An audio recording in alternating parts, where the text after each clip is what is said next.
Hello.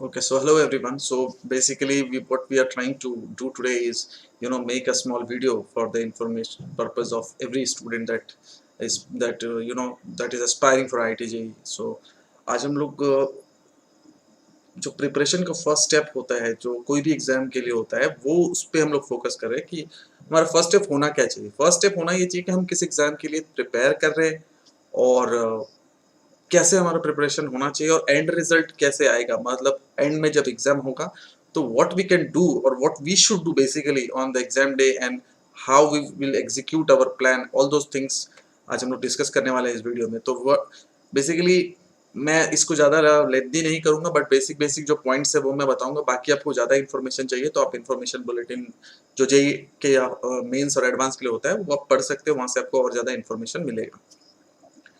लेकिन जो basic important point जो मुझे लगा, जो मेरे टाइम पे भी इंपॉर्टेंट था, जो मैंने वहां से एक्सट्रैक्ट किया है, वो मैं आपको बताना चाहता हूँ। और then you can go on that later by reading more stuffs on that.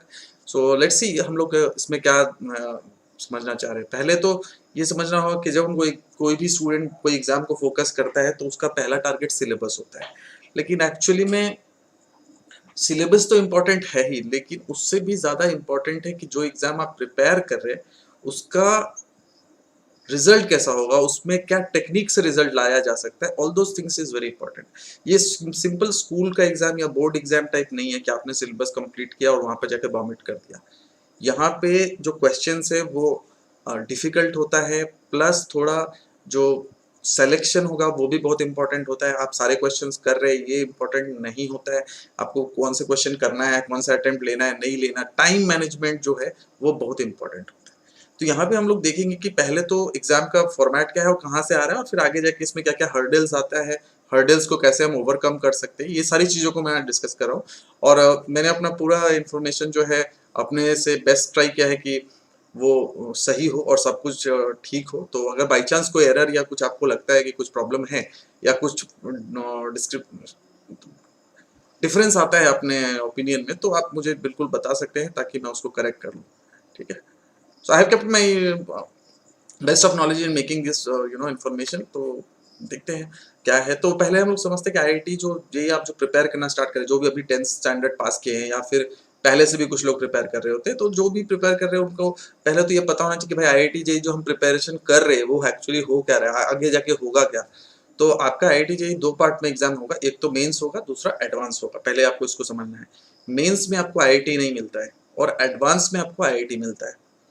Mains में आपको बाकी कॉलेजेस मिलते हैं जैसे एनआईटीज एंड अदर्स जो भी है, और एडवांस में आपको आईआईटी जो 23 आईआईटीज ऑल ओवर इंडिया है उसमें आपको सीट्स मिलता है थ्रू एडवांस।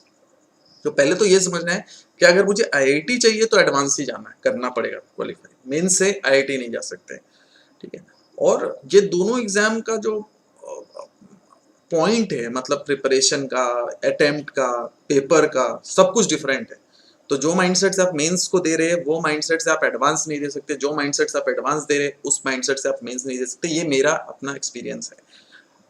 और साथ ही साथ दोनों चूंकि अलग है तो इसका रजिस्ट्रेशन प्रोसेस भी अलग है, इसको आपको समझना। तो दोनों एग्जाम के लिए आपको सेपरेटली रजिस्टर करना होता है, ये बहुत इंपॉर्टेंट पॉइंट है। कुछ लोग रजिस्ट्रेशन करना भी भूल सकते हैं, तो आपको ये जानना चाहिए। दूसरा बात है कि जब हम लोग मेंस देते हैं तो मेंस दो फेजेस में होता है, उस पर हम लोग और बात करेंगे। लेकिन उसका जो जब एग्जाम का रिजल्ट आता है तो साथ ही साथ एनटीए जो है, वो जो एग्जाम कंडक्टिंग बॉडी है, वो एक क्वालिफाइंग कट ऑफ रिलीज करता है। क्वालिफाइंग कट ऑफ रिलीज करता है, इसमें क्या होगा कि जो बच्चे एक पर्टिकुलर और या फिर एक लेवल ऑफ मार्क्स को रीच कर जाते हैं उसके ऊपर उनको क्वालिफाई किया जाता है, वो लोग कहते हैं क्वालिफाइड पीपल फॉर मेंस। अब जो क्वालिफाइड पीपल हैं ये एलिजिबल होते हैं काउंसलिंग के लिए, एप्लीकेशन के लिए, किसी कॉलेज में एडमिशन के लिए। तो जब एडमिशन का वो अप्लाई करते हैं तो फिर क्या होता है, मेरिट लिस्ट के हिसाब से एडमिशन प्रोसेस स्टार्ट होता है, और जहाँ पे सीट खत्म वहीं पे एडमिशन कट ऑफ बन जाता है। तो एडमिशन कट ऑफ और क्वालिफाइंग कट ऑफ अलग है। अगर किसी ने मेंस क्वालिफाई किया है यानी कि क्वालिफाइंग कट ऑफ के ऊपर है, इसका मतलब उसका किसी कॉलेज में एडमिशन हो जाएगा ऐसा गारंटी नहीं है, क्योंकि हर कॉलेज का अपना एडमिशन कट ऑफ होता है। और इस चीज को हम लोग समझना है कि एडमिशन कट ऑफ वो जोसा रिलीज करता है और एनटीए जो है वो सिर्फ क्वालिफाइंग कट ऑफ। तो फर्स्ट फेज में आपका जो होता है वो सिर्फ क्वालिफाइंग कट ऑफ आता है। फिर जब कॉलेज है वो जोसा जो है वो actually admission cut of her college का बाद में रिलीज करता है काउंसलिंग के बाद। ये चीज को देखा ध्यान देना है। उसके बाद ओके सॉरी, फिर हम लोग बात करते हैं जेई मेंस का। तो जेई मेंस में आप देखेंगे तो जो 2 सेशंस में एग्जाम होता है, 2 सेशन कहने का मतलब एक अप्रैल में एक बार होता है और एक बार मई में होता है। कंप्यूटर बेस्ड एग्जाम है और एक जो पेपर है वो मतलब टोटल 3 घंटे का एग्जाम होता है और 300 मार्क्स का होता है। यानी कि इसमें हर सब्जेक्ट यानी फिजिक्स केमिस्ट्री मैथ जो हम 3 सब्जेक्ट पढ़ रहे हैं वो 100 मार्क्स का होता है। बेसिक यहाँ पे समझ जाना है कि 300 मार्क्स का पेपर है, 100 नंबर का तीनों आता है। और साथ ही साथ यहाँ पे जो नंबर ऑफ क्वेश्चन है उस पर अगर हम लोग बात करें तो हर सब्जेक्ट का 20 मल्टीपल चॉइस क्वेश्चन होता है जिसमें सिंगल आंसर करेक्ट होता है और 10 न्यूमेरिकल क्वेश्चन होता है। 10 न्यूमेरिकल क्वेश्चन जो न्यूमेरिकल आपको आंसर एंटर करना होता है, इसमें से आपको 10 में से सिर्फ 5 करना है। तो टू बी डन कितना हुआ 25 क्वेश्चन आउट ऑफ 30, 25 ही करना है मुझे हर सब्जेक्ट में। तो टोटल क्वेश्चन जो पूछा जाएगा वो 90 होगा 90, बट हमें करना सिर्फ 75 होता है। और वो भी करना नहीं होता, मतलब आप अटेम्प्ट मैक्सिमम 75 कर सकते हो। और हर क्वेश्चन जो इसमें होगा पूरा पेपर में वो +4 एंड -1 के हिसाब से चलता है। यानी आपका सही हुआ तो +4 मिलेगा, गलत हुआ तो -1। अब ये नेगेटिव मार्किंग का भी बहुत बड़ा माइंडसेट होता है। जो एग्जाम जब आप अभी तक तो आप पहले 10th स्टैंडर्ड के पहले से कोई नेगेटिव मार्किंग वाला एग्जाम मोस्ट प्रॉब्ली नहीं दिया होगा, तो इसके लिए भी एक माइंडसेट डेवलप करना है कि जब नेगेटिव मार्किंग आ जाता है तो पेपर का अटेम्प्ट किस तरीके से बदल जाता है। अगर नेगेटिव मार्किंग नहीं होता है तो पेपर का अटेम्प्ट अलग होता है। तो ये सब चीज़ों पे काफ़ी ध्यान देना है। और यहाँ पे क्या होता है कि जब हमारा मेंस का रिजल्ट आता है तो रिजल्ट पे हमें 4 टाइप के परसेंटाइल दिए जाते हैं, है ना। तो एक तो फिजिक्स का परसेंटाइल होता है, केमिस्ट्री का परसेंटाइल होता है, मैथ्स का परसेंटाइल होता है और फिर एक टोटल परसेंटाइल होता है। परसेंटाइल मतलब क्या हो रहा है कि कितने, एकदम सिंपल रखते हैं, बहुत सारा मैथमेटिकल एंगल एक परसेंटाइल को समझने का, लेकिन सिंपल हम लोग समझ सकते हैं कि परसेंटाइल का मतलब जो होता है ना वो ये होता है कि कितने परसेंट बच्चे आपसे पीछे हैं। तो अगर किसी का परसेंटाइल 100 है इसका मतलब सारे बच्चे उससे पीछे हैं। किसी का परसेंटाइल अगर 98 है मतलब 2% लोग उससे आगे हैं और 98% लोग इससे पीछे हैं। परसेंटाइल का मार्क्स से स्ट्रेट अवे कुछ लेना देना नहीं है। ऐसा नहीं है कि किसी को 100 परसेंटाइल आ रहा है मतलब उसको फुल मार्क्स आ गया, ये चीज बिल्कुल गलत है। परसेंटाइल मतलब कितने परसेंट आपसे पीछे हैं। अगर आपका परसेंटाइल 87 आया मतलब 87% लोग आपसे पीछे हैं, ये आप समझो। और अगर यहाँ पे होता है क्या कि मेंस 2 बार होता है तो दोनों बार हम लोग दे सकते हैं। तो कोई भी बच्चा जो है दोनों बार अटेम्प्ट कर सकता है और उसमें से जो बेस्ट होगा उसको ही कंसिडर किया जाता है। तो बेस्ट रिजल्ट जो होगा आउट ऑफ 2 उसको कंसिडर किया जाएगा। और फाइनली क्या होता है कि जब हमारा मतलब मार्क्स आ जाता है तो टोटल कट ऑफ मार्क्स के हिसाब से एक रैंक लिस्ट बनता है। तो इसलिए हमारा एक ही इसमें कट ऑफ होता है, टोटल कट ऑफ। इसमें कट ऑफ मतलब फाइनल कट ऑफ होता है, इसमें सब्जेक्टली कट ऑफ ऐसा कुछ नहीं होता। तो इसलिए एक ही हर्डल है कि अगर आपने टोटल कट ऑफ को क्रॉस कर लिया तो आप क्वालिफाइड हो जाएंगे और फिर आप मतलब काउंसलिंग के लिए एलिजिबल हो जाएंगे। और इसमें सेपरेट सब्जेक्टली कट ऑफ बोल के कुछ नहीं होता है मेंस में, ठीक है। तो जो लोग मेंस क्वालिफाई करते हैं, जैसे कि रफली अभी इस देखेंगे तो लगभग 8 लाख लोगों ने इस बार एग्जाम दिया, उसमें से जितने भी लोग हैं तो उसमें से जो टॉप 2.5 लाख लोग होंगे, ठीक है, जब कट ऑफ लिस्ट बनेगा तो जो टॉप के 2.5 लाख लोग होंगे इंक्लूडिंग ऑल द मतलब कैटेगरीज जो भी है रिजर्वेशन एंड ऑल, उसको इंक्लूड करके टोटल 2.5 लाख जो स्टूडेंट्स होंगे वो एलिजिबल होंगे अपना एडवांस के लिए। तो वो लोग एडवांस के एग्जाम के लिए अपीयर हो सकते हैं। तो टॉप 2.5 लाख में आपको आना पड़ेगा अगर आप एडवांस देना चाहते हैं तो। अब यहाँ पे आपका जो है मेंस और एडवांस, तो यहाँ पे देखिए बहुत बच्चों को लगता है 2 अटेम्प्ट है, हम लोग पहला अटेम्प्ट देंगे खराब होगा तो दूसरा देंगे, पर ऐसा नहीं है। जिनको क्वालिफाई करना है एडवांस, जो अगर एडवांस के लिए एस्पायर करते हैं तो आप क्या करो कि पहला एडवांस का जो सेशन आता है, सॉरी मेंस का जो सेशन आता है उसमें आप अच्छा से अच्छा करने का कोशिश करो। और अगर आपका अच्छा परसेंटाइल आ जाता है लाइक 99.5 के अराउंड तो आपको टॉप NITs तो मिल ही जाएगा। तो फिर आप सेकंड राउंड में उसको अटेम्प्ट मत करो, आप सीधा सीधा उसी टाइम से अप्रैल से लेकर आप एडवांस के लिए फोकस करो, क्योंकि फिर आपको वहां पे 2-3 महीने का टाइम अच्छा मिल जाता है।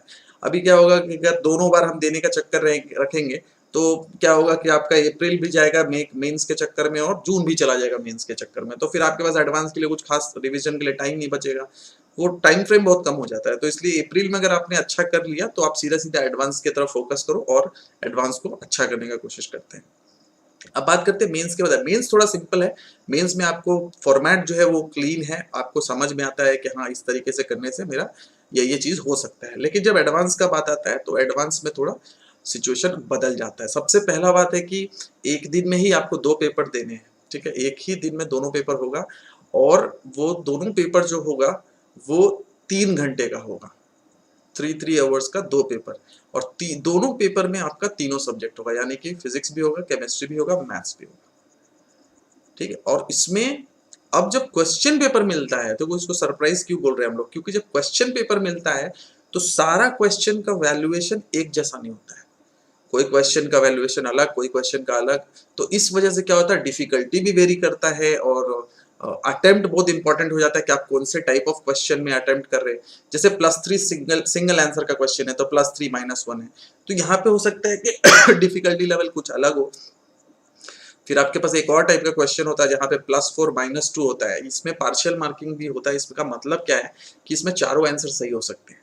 अगर चारों आंसर सही है तो आपको +4 मार्क्स मिलेगा, आपने टिक किया तो। अगर 3 सही है और आपने अगर 3 सही है, मान लीजिए 4 सही है और आपने 3 ही अटेम्प्ट किया तो आपको +3 मिलेगा। अगर 4 सही है और आपने 2 ही सही अटेम्प्ट किया तो आपको +2 मिलेगा। तो यहाँ पे क्या हो रहा है कि अगर आप सही आंसर्स को पकड़ लेते हैं तो आपको मार्क्स मिलता है, मगर साथ ही साथ एक और बड़ा प्रॉब्लम है कि अगर गलती से आपने गलत आंसर को पिक किया तो आपके -2 हो जाएंगे, मतलब पूरा उल्टा। ये बहुत प्रॉब्लम है। तो मल्टीपल आंसर वाला क्वेश्चन मेरे हिसाब से मेरे टाइम पे भी काफी टाइम कंज्यूमिंग होता है, प्लस सबको चेक करना, और ये थोड़ा क्रिटिकल हो सकता है। न्यूमेरिकल आंसर्स अगेन यहाँ पे बड़े नंबर छोटे नंबर कुछ भी आंसर हो सकता है, इसमें +4 0 रहता है। तो एटलीस्ट इसमें है कि लास्ट मोमेंट में अगर आप मतलब आपके पास टाइम नहीं भी है तो भी आप एटलीस्ट कुछ तो आंसर में लिख के आना, एटलीस्ट कुछ तो करो, क्योंकि एटलीस्ट इसमें नेगेटिव नहीं होने वाला है। और जहाँ नेगेटिव नहीं होने वाला वहाँ चांस लेने में कोई बुराई नहीं है। मैं ये तुक्का मारने के लिए नहीं कह रहा हूँ, मैं सिर्फ इसलिए कह रहा हूँ क्योंकि यहाँ पे अपने को खोने को कुछ नहीं है और पाने को 4 नंबर है, और 4 नंबर बहुत बड़ा बात है अगर हम IIT एडवांस की बात करें तो। दूसरा फिर +3 और 0 आता है तो उसमें सिंगल डिजिट आंसर होता है, यानी कि 0 से 9 के बीच में कोई भी आंसर हो सकता है, 0 1 2 3 4 इस तरह का। जहां पे भी डेसिमल आता है आप राउंड ऑफ करेंगे टू द नियरेस्ट इंटीजर, ये भी ध्यान रखेंगे। तो ये सब आपका आंसर्स में ध्यान रखना है कि जहां पे 0 मुझे हो रहा है, मतलब मुझे नेगेटिव नहीं हो रहा है, वहां पे मैं क्वेश्चन को इसी तरीके से छोड़ के नहीं आऊंगा किसी भी कंडीशन में। एटलीस्ट लास्ट के 1-2 मिनट तो रखेंगे जिसमें हम कुछ तो भी वहां पे लिखना है, ताकि हमारा जो वो है +4 और +3 बाई चांस कुछ है। इसमें मैं सिर्फ इतना ही कहूंगा कि आप कुछ गुड नंबर्स लाइक 0 10 तो नहीं, फिर भी 0 1 ये सब बहुत कॉमन नंबर्स है और आंसर्स में भी काफी कॉमनली आता है। तो मे बी सिंगल डिजिट वाले में ये कभी कदाल हिट हो जाए, बट इट डिपेंड्स, ऐसा कुछ नहीं है। लेकिन फिर भी चांस तो ले ही सकते, जब अपने को खोने को कुछ नहीं है तो चांस लेना बनता है। और फिर इन सब के बाद जब आपका एग्जाम हो जाता है तो आपने टोटल देखो 2 फिजिक्स का एग्जाम दिया, 2 केमिस्ट्री और 2 मैथ्स दिया एक ही दिन में। तो होता क्या है कि पहले तो आपको हर एक सब्जेक्ट में, ईच सब्जेक्ट इंडिविजुअली पेपर में आपको 10% मार्क्स लाना है। 10% ऑफ द टोटल मार्क्स आपको ईच सब्जेक्ट में लाना पड़ेगा, तब आप क्वालिफाई हो गए कट ऑफ से। यानी कि 3 हर्डल यहाँ और 3 हर्डल वहां, तो टोटल 6 हर्डल हो गया, ठीक है, 10% ईच पे। तो अब यहाँ पे देखो, यहाँ पे कुछ लोगों का केमिस्ट्री बहुत अच्छा होगा तो वो लोग क्या करेंगे, पूरा केमिस्ट्री सॉल्व कर दिया लेकिन एडवांस में क्वालिफाई नहीं करेगा ना। कुछ लोगों का मैथ्स बहुत अच्छा होगा, पूरा पेपर मैथ्स का सॉल्व कर दिया, 100% आ गया, केमिस्ट्री में भी 100% है, फिजिक्स छुआ ही नहीं, तो नहीं होगा। तो यहाँ पे प्रॉब्लम क्या है, यही पे माइंडसेट का बात करो कि माइंडसेट ऐसा बनाओ कि 10% तो भाई लाना ही है, चाहे किसी भी सब्जेक्ट में हो। तो हमको तीनों सब्जेक्ट को इक्वल वेटेज देके चलना होगा और हम इस तरीके से अपना स्ट्रेंथ डेवलप करें कि कोई भी एक सब्जेक्ट मेरा लूज ना हो। अगर एक सब्जेक्ट लूज होता है तो फिर एडवांस में आपको बहुत प्रॉब्लम होगा। और जब ये सब हो जाएगा तो उसके बाद हमें 35% ऑफ द टोटल पेपर जो है उसका लाना है टू क्वालिफाई एग्रीगेट। अब ये जनरल कैंडिडेट के लिए है, बाकी कैटेगरीज के लिए अदर कैटेगरीज के लिए वेरी हो सकता है, तो इसको आप लोग उस हिसाब से देखिएगा, है ना, क्या हो सकता है। तो यहाँ पे आप देख रहे हैं कि एडवांस में आपको 7 हर्डल्स हैं, 6 सब्जेक्टली हर्डल्स है, एक टोटल हर्डल है। तो ये माइंडसेट बनाना बहुत जरूरी है कि हम लोग सारे हर्डल्स को क्लियर करें। अगर आप 7 में से एक हर्डल में भी रह गए तो आपका फिर एग्जाम में क्वालिफिकेशन नहीं होगा। तो यहाँ पे ये बहुत प्रॉब्लम है कि कौन सा पॉइंट पे हम ध्यान दें जहाँ पे मेरा वीक पॉइंट होगा। मान लो कि मेरा फिजिक्स अच्छा है, केमिस्ट्री अच्छा है और मैथ्स मेरा वीक हो रहा है, लेकिन मैथ्स और मुझे मैथ्स में ये डर भी लग रहा है कि मेरा 10% नहीं आ रहा है, तो आप सिर्फ फिजिक्स और केमिस्ट्री में ज्यादा मेहनत मत करो क्योंकि वो आपको अच्छा लगता है। प्रॉब्लम यहाँ पे ये आएगा कि आपका मैथ्स में तो होगा ही नहीं, तो होगा ही नहीं तो फिर एडवांस की बात ही नहीं होगी। तो हमको तीनों सब्जेक्ट को बराबर वेटेज देना है और ये चीज को उस तरीके से हम लोगों को अटेम्प्ट करना है। तो अटेम्प्ट यहाँ बहुत इंपॉर्टेंट हो जाता है। आपको अगर पूरा 100% सिलेबस आता भी होगा और आपने अटेम्प्ट करते वक्त फिजिक्स पूरा बना दिया, केमिस्ट्री पूरा बना दिया, मैथ्स के लिए टाइम ही नहीं बचाया, तो फिर आप गए। तो ये चीज ध्यान रखना है कि हम लोग किस तरीके से एडवांस में अटेम्प्ट करते हैं और ये बहुत इंपॉर्टेंट होगा। तो मेरे हिसाब से ये सारा पॉइंट को ध्यान देना है और इसमें और भी डिस्कशन किया जा सकता है। बहुत कुछ पॉइंट है, मैंने बहुत ब्रीफली इसको आपको समझाया है। तो हम लोग यहाँ पे जैसे कि बात की है कि आईआईटी में मेंस एडवांस ये वाला पार्ट पूरा जो डिफरेंस है दोनों में, और उसके बाद हम लोग मेंस का पेपर का कल्चर देखे और फिर एडवांस का। अब यहाँ पे एडवांस में कुछ नंबर ऑफ क्वेश्चन फिक्स नहीं है तो हम लोग का इसमें कुछ बोल नहीं सकते क्योंकि हर साल कुछ ना कुछ चेंजेस किया जा कर सकता है। इसमें कोई ये प्रॉब्लम नहीं है, मतलब पहले से भी करते आए हैं, कुछ कुछ तो चेंज किया जा सकता है। बट अगर मार्किंग स्कीम और ये सब समझ के चलेंगे तो इस टाइप के क्वेश्चंस को जब आप अटेम्प्ट करेंगे तो आपका माइंडसेट बनेगा कि हम कैसे पेपर को डील करें। तो पेपर को डील करना बहुत इंपॉर्टेंट है। लाइक बहुत सारे लोग ऐसे हैं जो जस्ट बिकॉज ऑफ आईआईटी मुझे प्रिपेयर करना है प्रिपेयर कर रहे हैं, मगर एंड में जाके उनको पता ही नहीं चलता कि भाई हम +3 - 1 वाले को सॉल्व करें, +4 - 2 वाले को सॉल्व करें, किसको पहले करें किसको बाद में करें और किसको स्किप करें। क्वेश्चन स्किप करना भी एक बहुत बड़ा आर्ट है जो लोगों को बहुत फंसाता है, क्योंकि थोड़ा बहुत भी अगर वो पढ़ लेते हैं और कोई चीज वहां दिखता है तो उनको लगता है कि नहीं ये मैं तो कर सकता हूँ, मैं करूंगा, मेरे से हो जाएगा। और वो जो कंफ्यूजन क्रिएट होता है एग्जाम के अंदर वही आपका टाइम खराब करता है। एंड देन वो टाइम के साथ आप सब कुछ आपका वहीं पे वेस्ट हो जाता है। फिर आपका एक बार टाइम चला गया तो फिर आप एग्जाम में गुजर। तो time is like very important, saving time is very important in your exam.